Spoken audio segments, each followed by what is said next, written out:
So we have now made it into the beginning of our exposition of the Psalms themselves. We've been introducing the book of Psalms for a while, and now we are going to start going through them one by one. And you see that your handout today has the very ambitious goal of our going through 2 Psalms in one lesson. It's a 2-for-1 special, my friend. Very good deal for you. And this would be my aim on those Sundays when we have a shorter passage to try to do more than one of them. I can easily go on for hours on just Psalm 1 and just Psalm 2, but the purpose of this course is not to exhaust everything, but to get a good understanding of everything. There will be some weeks where we'll have longer passages that will slow down and take a whole lesson for that. I had Dr. Barrett, who taught at the seminary for many years, taught a Sunday school series at his church through the Psalms, and it was exactly, I think it was 151 lessons, and so every single Psalm got one lesson, whether it was Psalm 119 or Psalm 117 that has those 3 verses. So anyway, today we're going to try to cover these 2, and I want to begin by our reading Psalms 1 and 2. These are 2 separate poems. All right, let's read together, beginning in Psalm 1. How blessed is the man who does not walk in the counsel of the wicked, nor stand in the path of sinners, nor sit in the seat of scoffers. But his delight is in the law of the Lord, and in his law he meditates day and night. He will be like a tree firmly planted by streams of water, which yields its fruit in its season, and its leaf does not wither, and in whatever he does, he prospers. The wicked are not so, but they are like chaff, which the wind drives away. Therefore, the wicked will not stand in the judgment, nor sinners in the assembly of the righteous. For the Lord knows the way of the righteous, but the way of the wicked will perish. And now we come to another psalm, Psalm 2. Why are the nations in an uproar and the peoples devising a vain thing? The kings of the earth take their stand, and the rulers take counsel together against the Lord and against his anointed, saying, Let us tear their fetters apart and cast away their cords from us. He who sits in the heavens laughs. The Lord scoffs at them. Then he will speak to them in his anger and terrify them in his fury, saying, But as for me, I have installed my king upon Zion, my holy mountain. I will surely tell of the decree of the Lord. He said to me, You are my son. Today I have begotten you. Ask of me, and I will surely give the nations as your inheritance, and the very ends of the earth as your possession. You shall break them with a rod of iron. You shall shatter them like earthenware. Now, therefore, O kings, show discernment. Take warning, O judges of the earth. Worship the Lord with reverence, and rejoice with trembling.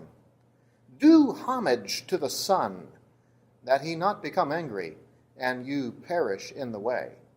For his wrath may soon be kindled. How blessed are all who take refuge in him. These 2 different poems introduce for us the book of Psalms. And on the first page of your handout, I'll speak briefly about some special features of both of these 2 Psalms. One thing we note is that they are both anonymous. That is, neither one has a heading that tells us who the author is. Most of the Psalms in the first section of the Psalms, Psalms 1 through 41, are by David. I think it's like 39 of them out of the 40, or 38, 37, something like that. Now, the book of Acts does tell us that David wrote Psalm 2. Acts 4:25, Peter, in his preaching, says that David is the one who said Psalm 2. So there must have been some tradition that Peter knew of that associated that kingly psalm with David. But technically, it's anonymous. That is, his name isn't on it. This is what Bible scholars call an orphan psalm, because it's one of the 50 that doesn't have a title as to who wrote it on it.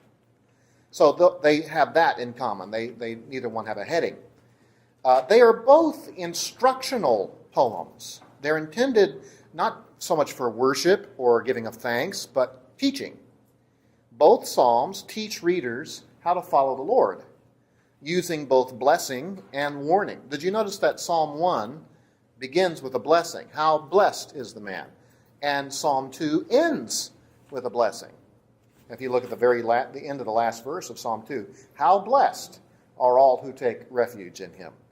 And in between, both of them have warnings and even curses on those who turn away from the Lord or who oppose the Lord's way. They are also, letter C, both strategic. And by that I mean where they are put in the Psalms is very strategic. They have been intentionally put in the first place and the second place in the Psalter to introduce the entire rest of the Psalms. The first Psalm in particular binds the book of Psalms, and I think even the writings after it, back to the Torah. Did you notice there in verse 2 of Psalm 1, but his delight is in the law of the Lord. That's literally the Torah of the Lord. And in his law he meditates day and night. Now, the Torah is the foundational part of the Old Testament. Those 5 books of Moses, which was really just one book of Moses, all of the Old Testament sits atop that. So after Moses, the first writer of Scripture, passed off the scene, God continued to speak, but he was careful that the Israelites would know that what he was saying was in line with what had been said before. So what's the first chapter of Joshua, which is the next book written, what does the Lord say to Joshua? This book of the law, Torah, shall not depart out of your mouth, but you shall meditate in it day and night. There's a lot of similar wording between that first book of, it's called, Joshua is regarded a prophetic book because it's written by a prophet. It's giving a prophetic history of Israel. That first book of the prophets is linked back to the Torah. And now this first book of poetry is linked back to the Torah. This is not some innovation. It's not something utterly disconnected from what's been revealed before. So Psalm 1 is intentionally put at the beginning of the Psalms. It doesn't mean that it's the first psalm ever written. It most likely wasn't. I think you can make a good case that it's one of the last psalms written. But whenever it was written, it has been put at the beginning of the Psalms to connect it back to the Torah and also to introduce the rest of the poems. So that's strategic. And then number 2 there, both of these psalms stress some key themes that run through the Psalter. The Psalter is another name for the book of Psalms. And here are the 2 themes. One is the importance of keeping Torah, keeping God's law. That theme runs throughout. And then secondly, the centrality of God's kingdom led by the Lord's anointed king. And you'll notice after king, in the blank there in your notes, I have Messiah, and I have it with a capital M and then with a lower m. Because in the Old Testament there are a lot of Messiahs. Messiah just means anointed one. So anytime someone gets anointed as a priest or as a king or as a prophet, they are, in some sense, a Messiah, an anointed one. David is a Messiah. Of course, the Old Testament keeps looking forward to the ultimate Messiah, the anointed one who will fulfill all things. So throughout the Psalms, you have woven this idea not only that God is worthy of praise and God is worthy of obedience, but God is a king. God has a kingdom. And God has ordained a king in the earth who must follow him and who others must regard and respect. So these 2 themes of keeping the law and loving God's kingdom run throughout the Psalms. You won't find those themes in every single psalm, but it is a dominant idea that pulses through the collected book. All right, the next part on your handout, we're going to talk briefly about Psalm 1. You have about 4 or 5 lines there, and then we're going to open up and look at the first visual outline chart on the inside. Then after we do that, we'll go to the back page and introduce Psalm 2, and then we'll come back inside and look at another visual outline chart. So we're here now at the bottom of page 1. Psalm 1 is a call to walk in the law of the Lord. Now, you might remember in our introduction to the Psalms, we said that these poems in the book of Psalms are of different types or kinds. There are songs of praise, there are songs of thanks, there are songs of instruction, there are songs of celebration. This one is a kind of psalm. There's at least half a dozen of these. It's called a Torah psalm. A Torah psalm. Torah is, of course, the word that's often translated as law. But actually, the word Torah more basically means instruction. Instruction. And that's why the book of Genesis, which doesn't have a lot of laws, is part of Torah. It's instructional, even if it's not listing out, do this, don't do that. So Torah psalms aren't always about follow this commandment and that commandment. It may do that, but it's teaching about to walk in the ways of the Lord. It's a Torah psalm. It's different that most of the psalms aren't this way. Most of the psalms are either laments, pleas for deliverance and help, or praise. The name Psalms in Hebrew means praises. Many of the Psalms are that. This one's not that. This one is to teach. As far as the authorship, we don't know. There is no heading to it. The New Testament never says that David wrote this one. And therefore the date of when it was written is unknown also. It is possible it was written late in the Old Testament history. Remember, the book of Psalms is put together in its final shape somewhere in the 400s after the exile. And it has to be that way because there's a few Psalms that talk about life in Israel after the exile. So it's sometime after most of the Old Testament is done that the Psalms are put into the current order that we have them. And it may be that Psalm 1 is written as an introduction for the other 149 Psalms. It could have been written earlier and then just put here. We don't know. There is one other poem in the Old Testament that's very close in some wording, and we'll take a look at it in a moment. It's Jeremiah 17. This is a poem that is written in the 500s BC. By the way, when would you say that, if half of the Psalms are written by David, what time period is that? Can you think about that? When is David? Yeah, about 1000. Yeah, so most of the Psalms are written, around 1000 BC. But let's take a look at Jeremiah 17 and see if this doesn't sound a little bit familiar to you. Jeremiah 17.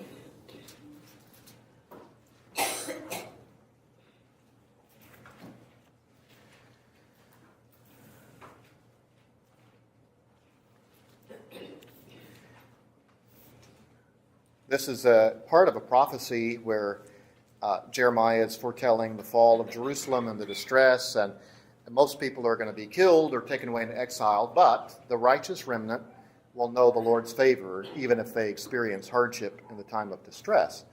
And let's look at especially, am I in the right spot? Jeremiah.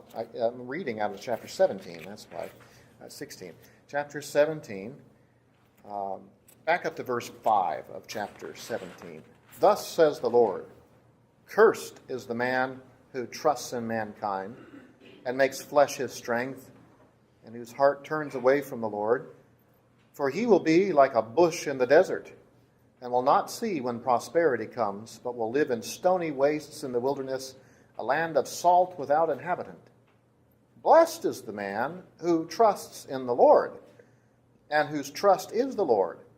For he will be like a tree planted by the water that extends its roots by a stream. And he will not fear when the heat comes, but its leaves will be green, and it will not be anxious in a year of drought, nor cease to yield fruit. That sounds very much like Psalm 1, doesn't it? Now, we don't know, is Jeremiah mimicking the psalm that he already knew, or is Psalm 1 mimicking Jeremiah? We don't know.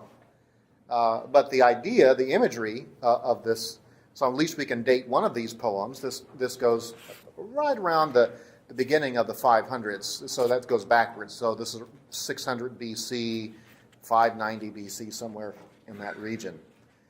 Many of us know verse 9, the heart is more deceitful than all else and is desperately sick. Who can understand it? I, the Lord, search the heart. I test the mind, even to give each man according to his ways and according to the results of his deeds. People know those two verses pretty well, but the ones right before it are interesting. I don't know how much they parallel Psalm 1. Now back to Psalm 1. The theme of this poem, this introductory poem, is the reader is encouraged to love the Lord by living faithfully to the law of Moses. Now, when I say the law of Moses, that's a little bit different, because when we apply this psalm, we're not thinking so much about just the law of Moses, because we have a fuller revelation of God in Jesus Christ through the New Testament.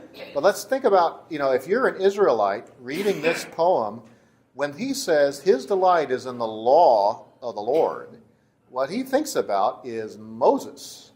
He's thinking about 10 Commandments. He's thinking about the other 612 commandments, 602 commandments that the Old Testament Torah lists out. And that loving the Lord meant following what he had revealed. Going with God results in an earthly life of fruitful joy. So this idea of being a tree firmly planted, this isn't about heaven. This is about in this life. It's not necessarily about financial prosperity either. It's in some way being cultivated by the Lord and knowing his blessing. And there is talk, though, in this psalm, in verses 5 and 6, about God's eternal presence, when it mentions in verse 5 of Psalm 1, the assembly of the righteous, and when it mentions the judgment. This seems to be a reference to the next life, not just this life. So, but those who spurn God's law are warned of judgment, that they're like chaff that gets blown away. And we're told at the end of verse 6, the Lord knows the way of the wicked. It leads to destruction. All right, let's open up our handout and take a look at the visual outline chart for Psalm 1. And some of the information I just shared with you, background information, is listed there at the top. In the gray part at the very top, it gives you the purpose for the psalm. Psalm 1 introduces the Psalter by contrasting the character and outcomes of the godly man and evildoers, encouraging the worshiper to pursue a life of loyalty to Yahweh's law. So again, the type of psalm over on the right, now there's a little box to the right. This is a wisdom psalm. You could call it a Torah psalm. We don't know who wrote it. We don't know when it was written, but we do know that it serves to introduce the Psalter. So there's 3 parts to this poem. You could, I suppose, divide it into 2, verses 1 to 3 and 4 to 6, but most people would say verse 6 is a little conclusion. Verses 1 to 3, you have a description of the character and blessing of the godly man. And then as you move over a column, you see there's the description of the character and judgment of evildoers. And then at the end of the psalm, verse 6, there's the outcome of the 2 paths. Let's go back to the left side and go down into the detail. You have a description of the character and blessing of the godly man. The godly man's character is detailed in verses 1 and 2. And first it tells us what he doesn't do in verse 1, the kind of sinful, worldly counsel that he avoids. And verse 2 then talks about what he positively does do, how he's devoted to what God has revealed. So verse 1, how blessed is the man who does not walk in the counsel of the wicked, nor stand in the path of sinners, nor sit in the seat of scoffers. What all 3 of those descriptions have in common is they're all about the different ideas that ungodly people espouse. And there's an image of association that's used, either walking or standing or sitting. And this is just poetic multiplication. It's really not intended so much to say going from bad to worse. Any one of these is equally bad as the others. In fact, in the Hebrew text, the way the Hebrew scholars punctuated the text suggests that it's not to be read as a progression. So this is what the Hebrew verses do. They divide every single verse in half. They use little accent marks, and so they do that to help you follow the logic of the verse. If the idea of the verse was, how blessed is the man who doesn't do this thing and go worse and do that and go worse and do that, we would expect the break point to be right after, how blessed is the man, break, who doesn't do 1, 2, 3. But that's not the way that it's broken up. The Hebrew text goes, how blessed is the man who doesn't walk in the path of the wicked, break. And then the next two are further illustrations of consorting with the wicked. They are different images. You could argue that sitting down with scoffers, people who just deride, is worse than walking with the wicked, but not really. I mean, if you're walking with the wicked, it means you're doing what the wicked do. It's not just walking and having a conversation with them. It's actually doing what wicked people do. And notice, and I pointed this out in some previous lessons, you have a contrast in verse 1 between one godly man and many ungodly people. And our English Bibles don't usually draw it out, but how blessed is the man, singular, who doesn't walk in the counsel of the wicked is in Hebrew plural, wicked ones. And notice, nor stand in the path of sinners, nor sit in the seat of scoffers. You have one righteous man contrasted with many wicked people. And this is a kind of a number contrast that you see a lot in the Psalms. And it implies that the righteous are often in the minority. That it's easier to find wicked people who don't follow the ways of the Lord, than it is to find righteous people. But no matter how outnumbered you are, if you go with God, blessing from him is on you. So here's the things he avoids. He avoids sinful counsel. And it's not so much just holding, doesn't mean you don't talk with unsaved people or whatever, but it's talking about the way you guide your life. You're not guided by the counsel of those who are opposed to the things of the Lord. Instead, note his devotion to Yahweh's Torah in verse 2.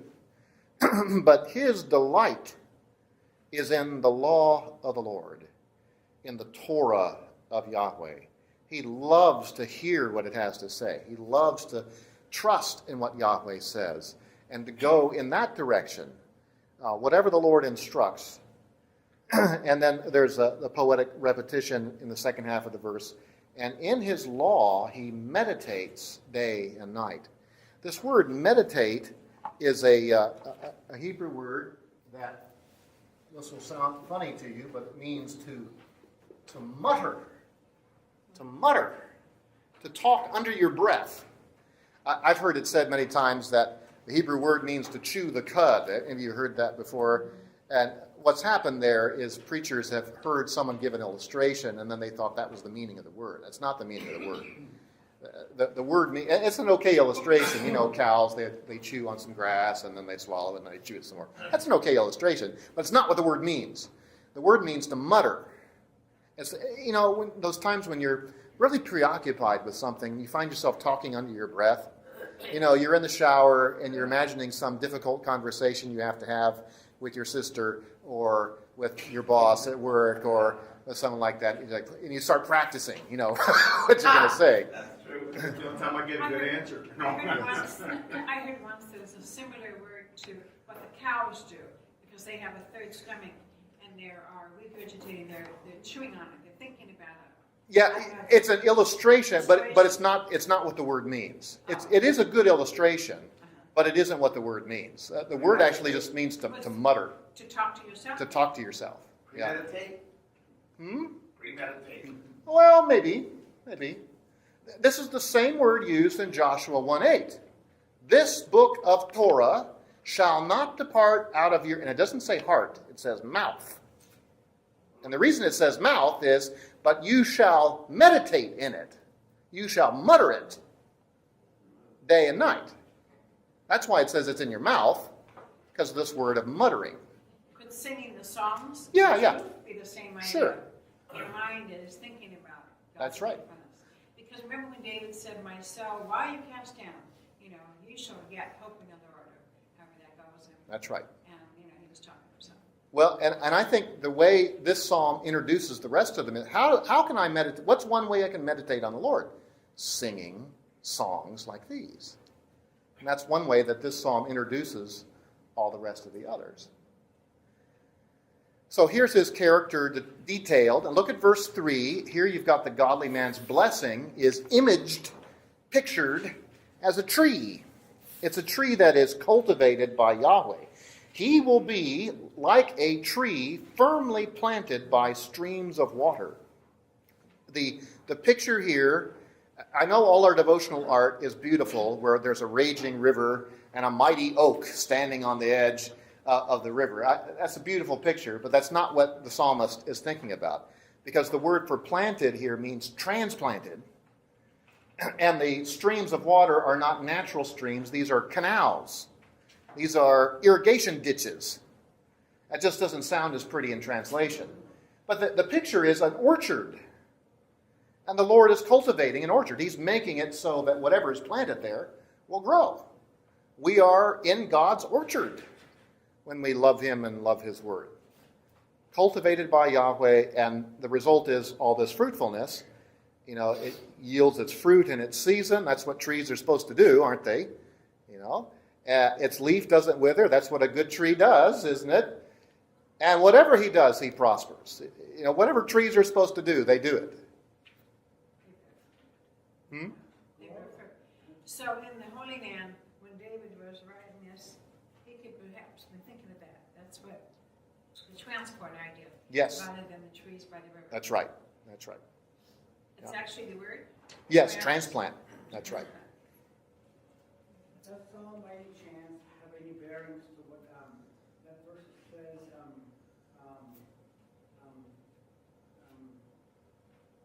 When Jesus said, "Out of you shall come forth rivers of living water." Jesus might have.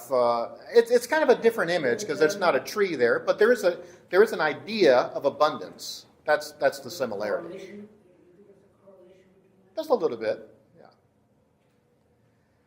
So in this first half of the psalm, the godly man's character and his blessing is described.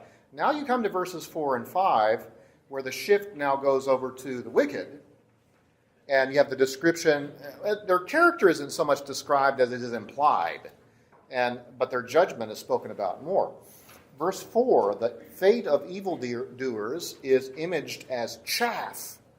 Verse 4, the wicked, and literally the wicked ones, it's plural, the wicked ones are not so. They're not like that tree.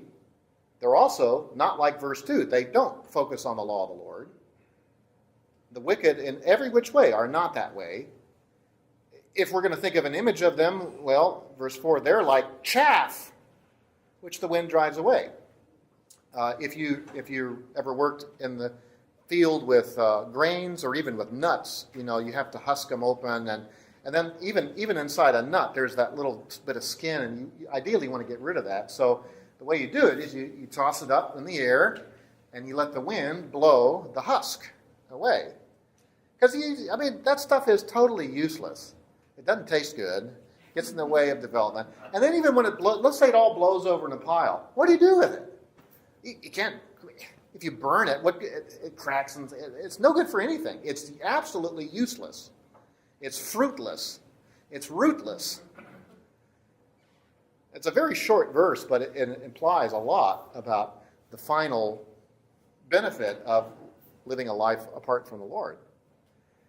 And then verse 5 changes the picture. You have now a statement about exclusion, that evildoers are excluded from, and I interpret verse 5 to be about eschatological blessing, end-time blessing. Therefore, the wicked will not stand in the judgment, nor sinners in the assembly of the righteous. The judgment, I think that's the final judgment. And when it says they won't stand, it doesn't mean that they're not going to stand before God to give an account.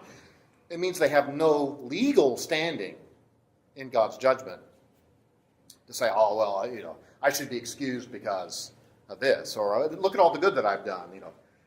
That won't avail anything. There's no legal standing before God's judgment. And the result then is they're not going to stand in the congregation of the righteous either. There's no place for them with God's people in the end. And this time, in verse 5, righteous, the righteous, for the first time, it's plural. The righteous ones. So you're not alone. There's not just one godly person out there. There are others too.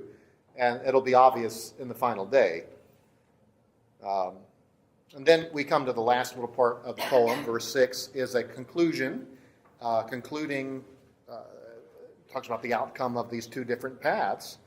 The Lord knows the way of the righteous, which is kind of an understatement in a way. The idea is that the Lord sees and is aware and is with his people as they travel their path. Yahweh's presence is with those on the path to life.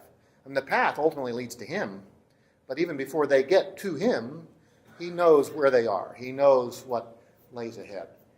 Whereas the path of evildoers doesn't have that kind of care. You have Yahweh's judgment on those on the path of evildoers at the end of verse 6, but the way of the wicked will perish. That is, it leads to destruction, away from the presence of the Lord. Of course, the end result of this poem is you want to be like the godly man. That's what you want to go. You want the life of blessing. You want the life of knowing the Lord and being known of him. And not be intimidated by all these other voices. That's right. The end result. That's right. You know. Yes. All right. We have 5 minutes to do Psalm 2. Let's go to the back page. Psalm 2, go to the back page, and there's some introductory notes to Psalm 2. This is a very different kind of psalm. This is a call to regard the king of Yahweh's choosing, the king that the Lord has chosen.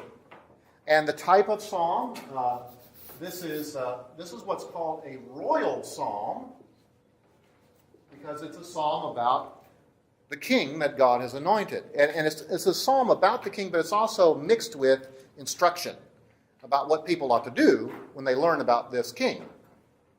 The authorship of it is officially anonymous because there's no heading, but it was traditionally credited to David. Peter tells us that David is the one who wrote this. Psalm 1 we don't know about, but we do know about this one. So if David is the writer, then it would have been written sometime during his reign. He's enthroned in the year 1010 BC, and he dies in 970 BC. So we would think somewhere in that 40-year period he would write this. The theme, the psalmist calls the enemy nations around Israel to submit. To submit to the righteous rule of the king in Zion. There's some special features to this psalm. There are numerous monologues. You know, it starts off with the psalmist giving a commentary, talking to the readers in verse 1. Why do the nations do this? Why do the heathen do this? And then you have the enemies of the Lord are arguing. The enemies argue with the Lord in verse 3. There's a monologue. Verse 6, the Lord responds to the nations. But as for me, I've done this. And then in verse 7, you have the anointed king, Messiah, is speaking about his authority. So add that up. How many different people are there talking in this psalm? The psalmist, the enemies, the Lord, the king. You've got 4 different people talking in the psalm so far. And then the king, the Messiah, quotes the Lord. In verse 7, 8, and 9, he quotes the Lord's royal decree, the decree that told him he was supposed to be king. And then the psalmist ends by talking to the enemies, to the nations. So it's an unusual psalm in that the speaker shifts numerous times. And there's also some unique wording in this psalm. In verse 12, look at that. Do homage to the Son. The Son. The Hebrew word for son, so son is the word that goes there. The Hebrew word for son is what? Let's see. What does Ben-Jamin mean? Ben-Jamin. Son of the right hand. Yeah. Ben is the Hebrew word for son, but this word is not Hebrew. This word is bar. bar, which is not Hebrew, it's Aramaic. Kiss Habar, kiss the Son. Remember in the Gospels, Jesus says to Peter, "Blessed are you, Simon Bar Jonah, son of John." So why in the world would David switch? The whole psalm is in Hebrew, and then this one word switches to Aramaic, and then it goes right back to Hebrew. And one theory is that what's implied is that this Son of God is not just for Israel. He's for all the nations. He's the one that all the world should submit to. Now there's a letter F. For some of you, this will be a new idea, and I don't want it to upset you, but there is a debate amongst conservative Bible interpreters as to in what way this psalm speaks about Christ. It's undeniable that in some way it speaks about Christ and that Christ is the fulfillment. But the issue is this a prophecy about Christ, or is it a poem about David that creates a pattern that Christ fits into? The New Testament repeatedly applies this psalm to David. When Peter preaches from this in Acts 4, it applies to David. When the book of Hebrews talks about these verses that apply it to, they apply it to Jesus, not to David. But that's an issue of application, not necessarily interpretation. The reason this is a question is that there are other times in the Old Testament where this language of the king being the Son of God is used of people that are not Jesus Christ. Like in 2 Samuel 7:14, the Lord says to David about Solomon, "He will be a son to me." In fact, let's take a look at that. 2 Samuel 7, verse 14. This is in the Davidic covenant. 2 Samuel 7.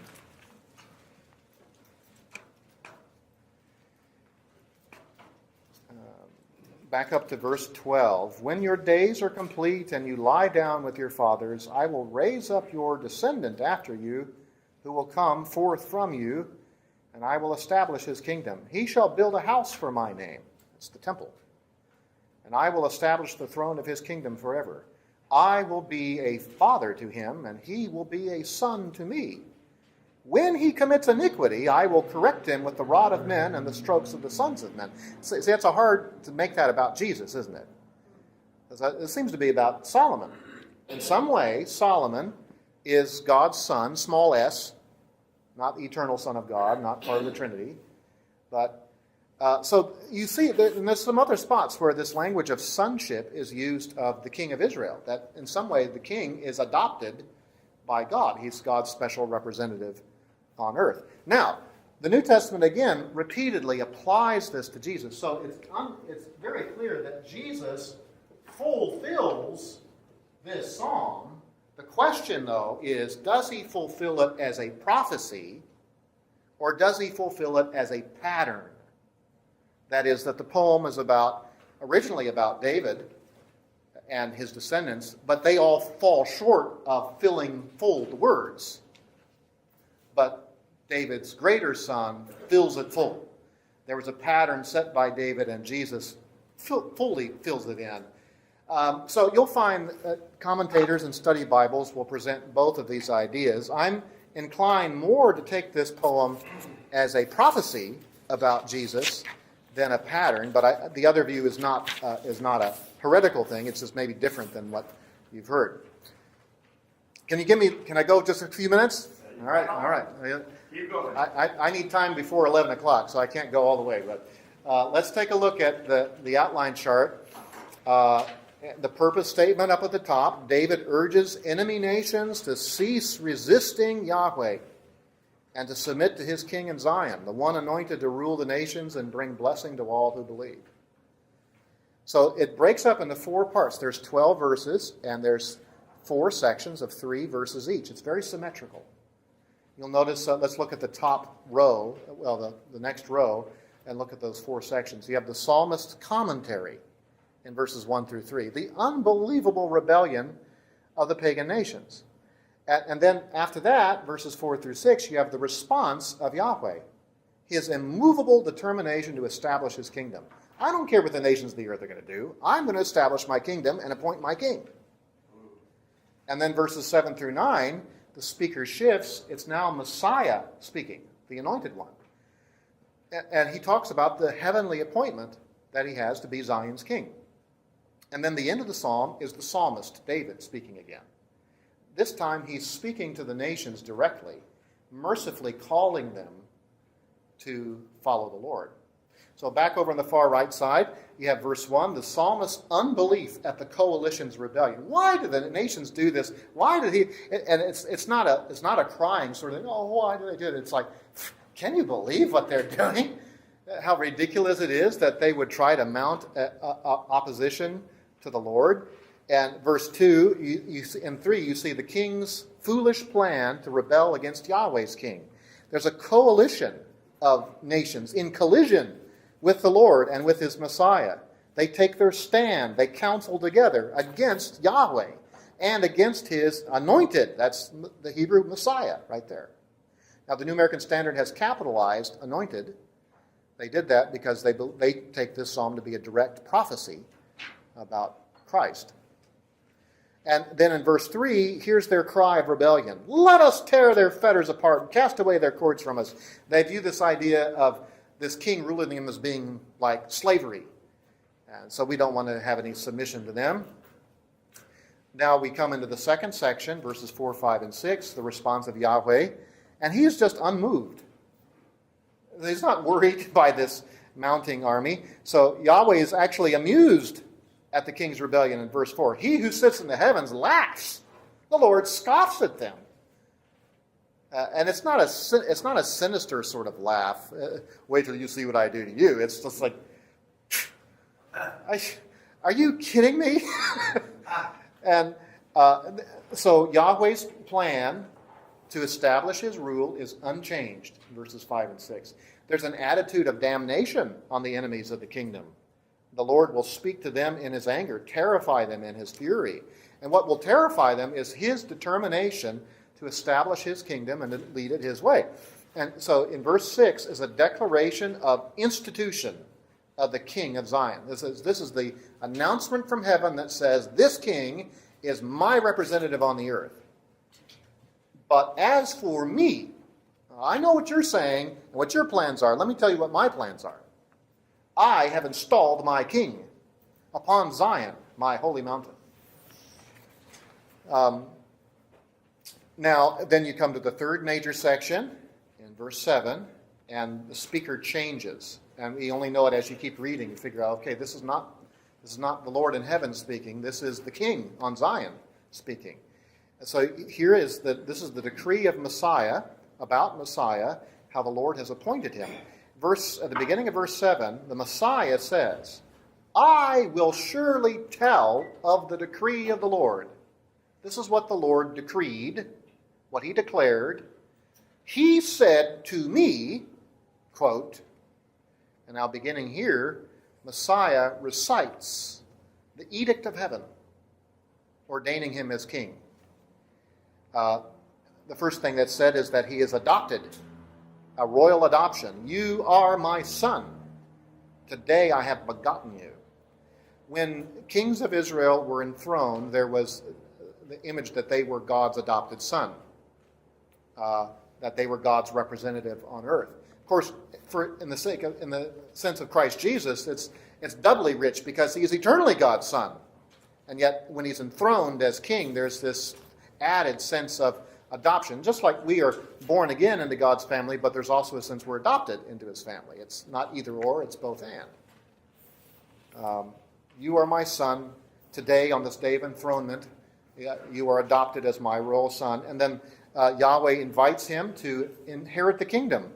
Ask of me, I will surely give the nations as your inheritance and the very ends of the earth as your possession. Now, I tell you what, that's something that never came true in David's day. Even at the height of the kingdom in Solomon's day, that didn't come true. There were some nations that came under their control, but this is language that goes beyond David, goes beyond Solomon. And then especially verse 9, the New Testament quotes this often about Christ. You shall break them with a rod of iron. You shall shatter them like earthenware, like pottery. Yahweh's promise of final victory. All of this coalition, these enemies against you can think about Armageddon, if you want. That's like potsherds. That's like an army of pots coming up against the Lord. So that leads then to the final section, verses 10 to 12, the psalmist's counsel. There's this merciful invitation to the nations. He calls the kings of the earth to listen in verse 10. Now therefore, O kings, show discernment. Take warnings, O judges of the earth. And then the instruction he gives them in verses 11 and 12 is about submission and then blessing.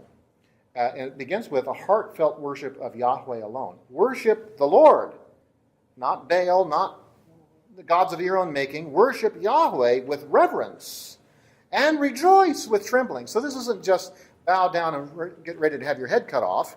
This is, turn to him, become followers of him. There's joy to be had in submitting to him. It's not abject slavery. Yes? Do we have any idea how those kings would have received this? Did David make a proclamation and send it out? Or? Usually poems like this are written more for in-house, more for within Israel. They had to be seeking. Yeah, that's right. And curious. That's right. Read it. Yeah, Even like the Queen of Sheba, she could have. that's right. Yes, Okay. that's right. Mm-hmm. And then notice in verse 12, he calls them not only to worship the Lord, but also to revere this Son, this King on the earth. Do homage to the Son, or as King James has, kiss the Son. It's the kiss of loyalty and love. Do homage to the Son, that he not become angry and you perish in the way. This, now who's the he? Is this the Lord? Is it Messiah? Is it both? Seems to be Messiah, that he has the power of judgment. And then, for his wrath may soon be kindled. So there's the warning, but then it concludes not only with this promise of judgment, it concludes with a blessing. How blessed are all, including you kings of the earth, who take refuge in him. Powerful, powerful, beautiful psalm. A lot more we could say, but I have to stop saying. So my goal is next week we'll press on in the Psalm 3 and maybe 4. Let's close with prayer. Lord, we're grateful for the beautiful things we've seen out of your law today, and we ask that. Let's close in prayer.